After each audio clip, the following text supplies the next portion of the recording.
My husband's younger brother wouldn't stop crossing the line. Then my husband accused me of destroying the family. AITA? Hey everyone, welcome back to Confession Soul. If you enjoy real-life relationship dramas, shocking family secrets, and emotional Reddit-style stories that make you question what you would do in the same situation, you're in the right place. Don't forget to subscribe to Confession Soul, because every story here could change the way you see relationships forever. Now let's get into today's confession. I'm a 22-year-old woman, and I've been married to my husband Ethan for a little over a year. For the most part, our marriage was happy. His parents treated me like their own daughter, family dinners were something I actually looked forward to, and everyone always joked that I fit into the family better than Ethan did. There was only one person who made me uncomfortable: his younger brother, Jake. Jake was 21, charming, funny, and the type of person everyone naturally liked. At first, I thought he was simply trying to make me feel welcome. He'd compliment my cooking, offer to carry groceries, always save me a seat during family dinners. Everyone laughed about how sweet he was, including me.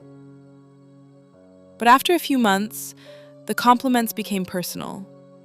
"You look beautiful today. I can't believe my brother got so lucky. If I ever get married, I hope my wife is like you." I laughed awkwardly every single time. I didn't want to make things weird. After all, he was my husband's little brother. One afternoon, everyone was helping Ethan's parents clean out their garage. I went inside to grab a bottle of water. Jake followed me. I didn't think much of it until he stood in the doorway, blocking my way out. He smiled. "You know, I've always wondered." "What?" "What would have happened if I met you before Ethan did?" I laughed nervously. "Nothing, because I'm married to your brother."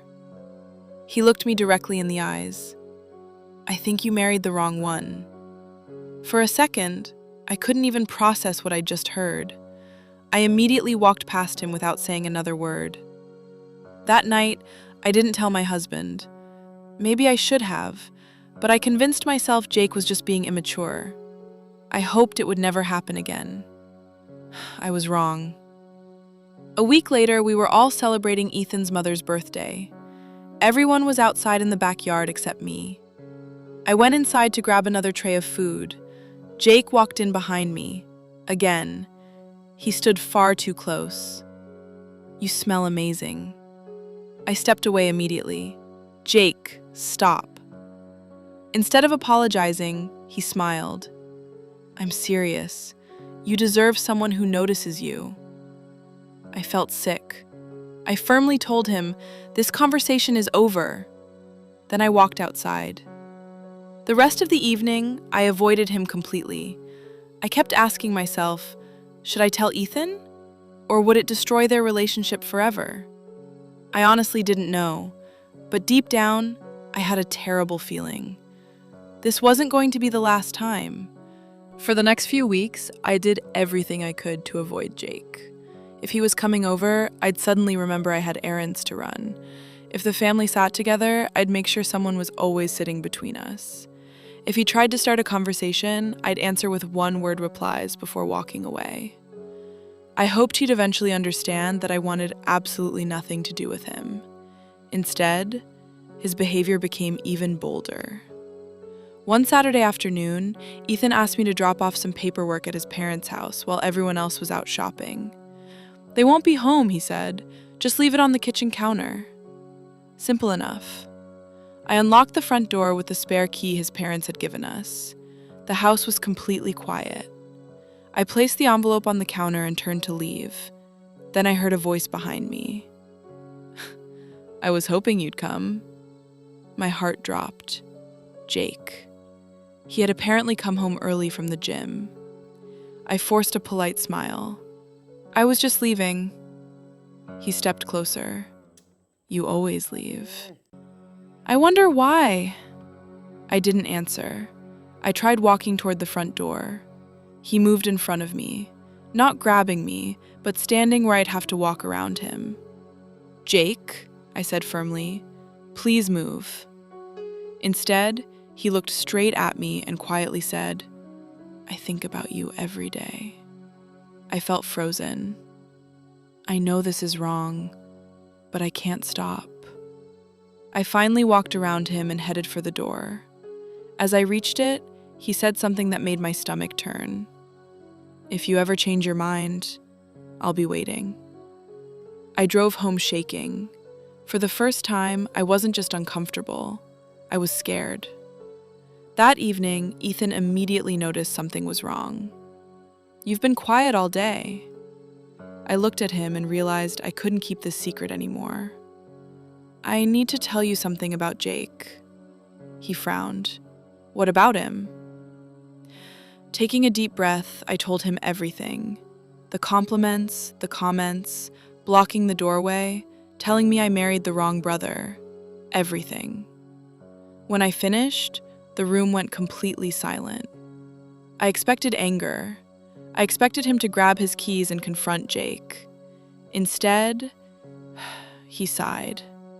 "I think you're reading too much into it." I stared at him. "What?"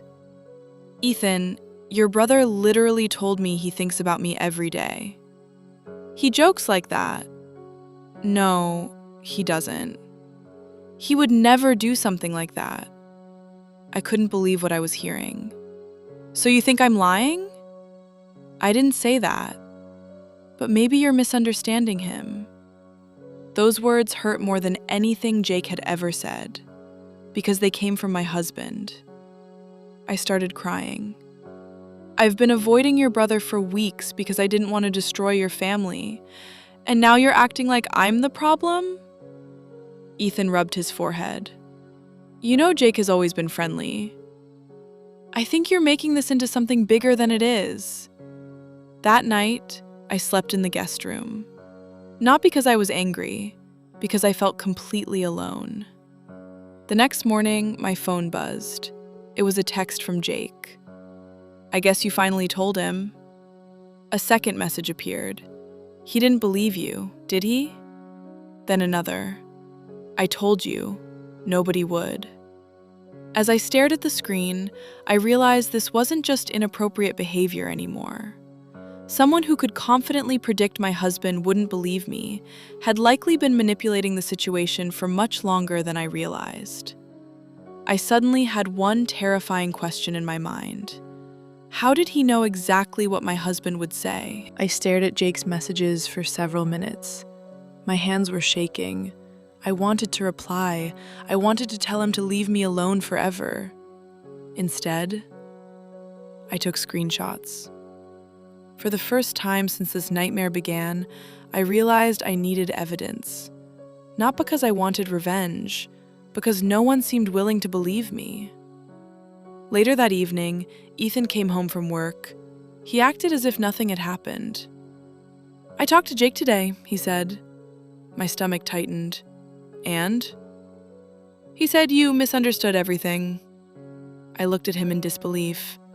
"That's all he said?" "He apologized if his jokes made you uncomfortable." I couldn't believe it. Jokes? Ethan, does telling your brother's wife she married the wrong man sound like a joke to you? He stayed silent. That silence hurt more than any argument. Over the next few days, Jake completely stopped texting me. At first, I thought maybe it was finally over. Then something unexpected happened. My mother-in-law called me. "Can you come over tomorrow morning?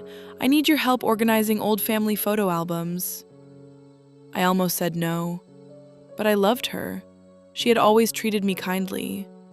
The next morning, I arrived while my father-in-law was out and Ethan was at work. As we sorted through boxes in the living room, she suddenly looked at me. "Can I ask you something?" "Of course." She hesitated. "Did something happen between you and Jake?" My heart skipped a beat. "What makes you ask that?" He's been acting strangely, and Ethan refuses to tell me what's going on." For a few seconds, I debated staying quiet. Then I remembered the screenshots. I handed her my phone. She slowly read every message. Her expression changed instantly. She looked shocked, then disappointed. Finally, I am so sorry. Tears filled her eyes. I had no idea. She immediately called my father-in-law home. When he arrived, he read the messages too. Neither of them defended Jake. Neither of them blamed me. Instead, they apologized over and over. That evening, they asked both of their sons to come over. The atmosphere was painfully tense. Jake walked in smiling, until his mother placed my phone on the table. "Explain these." His face went pale. For nearly a minute, he said nothing. Then I was just kidding. His father slammed his hand on the table. "No, you don't joke with your brother's wife like this." Jake finally admitted he'd developed feelings for me months earlier. He claimed he never meant for things to go this far. Then my father-in-law looked at Ethan. "The bigger question is, why didn't you believe your wife?" The room fell silent. Ethan couldn't answer. He simply looked at me. For the first time, I saw regret in his eyes. Real regret. After everyone left, Ethan broke down crying. He admitted he'd trusted his brother so much that he ignored the one person he should have trusted first. Me. He apologized again and again, but apologies couldn't erase how alone I had felt. I told him I needed time, not because I stopped loving him, but because trust, once broken, takes time to rebuild. Jake moved out of his parents' house a week later. Family gatherings became smaller, awkward, different. Months have passed since then. Ethan and I are now in marriage counseling. He's trying every day to earn my trust back. Some days are better than others. As for Jake, I haven't spoken to him since, and honestly, I don't plan to ever again. So, AITA for finally telling the truth, even though it nearly tore my husband's family apart.